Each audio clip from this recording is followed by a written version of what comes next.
ফেরেশতারা বলবে ওয়া ইন্না লাকুম আন তাসিহু ফালা তাসকামু আবাদা।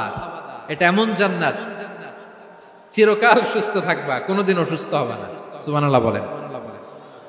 ওয়া ইন্না লাকুম আন তাহইয়াউ ফালা তামুতু আবাদা। তোমরা অমর হবা, মৃত্যু তোমাদের স্পর্শ করবে না। সুবহানাল্লাহ। অমর হওয়ার জন্য আমরা কত কিছু করি। জান্নাতে গেলে অমর হওয়া যাবে। ওয়া ইন্না লাকুম আন তাশিব্বু ফালা তাহরামু আবাদা। তোমরা চির যুবক থাকবা, আর বার্ধক্য তোমাদের স্পর্শ করবে না। সুবহানাল্লাহ বলেন। এই দুনিয়ার সুখ আনন্দকে নষ্ট করে দেয় বার্ধক্য। মানুষ বুড়ো হতে চায় না। দেখবেন যে দাড়ি যার একটু সাদা হয়ে গেছে, কত ভাবে ওইটারে একটু লুকিয়ে রাখার ট্রাই করে, আছে না নাই? হ্যাঁ, এটারে কলব দেয়, এটারে কেউ মেহেদি দেয়, এটারে কেউ কেটে কুটে। এই যে আমারও তো পাকতেছে এদিক দিয়ে। এ তো আজ থেকে 5 বছর আগেও তো কুচকুচে দাড়ি ছিল, চুল ছিল, রং ধরা যৌবন, জং ধরে শেষ। এই তো জীবন। This is the circle of life.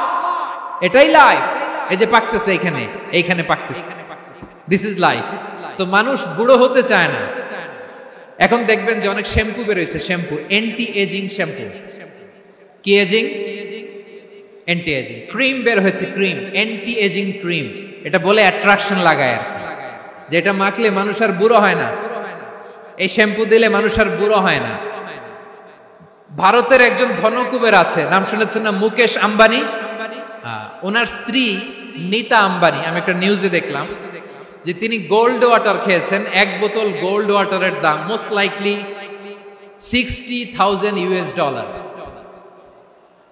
$60,000 1 বোতল গোল্ড ওয়াটার। কেন? এটা খেলে বার্ধক্যের ছাপ নাকি চেহারায় লাগে না। কিন্তু মানুষ যতই বয়স ধরে রাখতে চাক এই দুনিয়ার জামিনে, সে কি তার বয়স লুকাতে পারে? আমার কলিজা টুকরা সিলেট, আওয়াজ করে বলেন, এই দুনিয়ার জীবনে বয়সকে ধরে রাখা যাবে? আপনি অমর হবেন জান্নাতে, চির সুস্থ হবেন জান্নাতে। আপনি যদি চির যৌবন থাকতে চান, চির যুবক, এটা পাবেন জান্নাতে।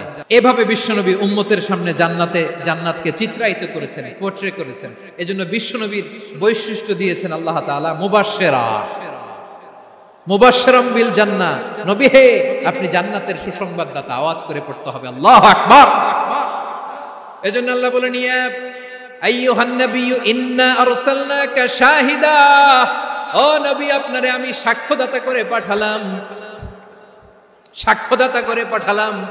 মুবাশশিরা, শাহিদান ওয়া মুবাশশিরা, আপনারে আমি জান্নাতের সুসংবাদদাতা করে পাঠালাম। 3 নম্বরে হলো নাযীরা, আপনাকে আমি জাহান্নামের সতর্ককারী রূপে প্রেরণ করলাম। পড়েন সুবহানাল্লাহ।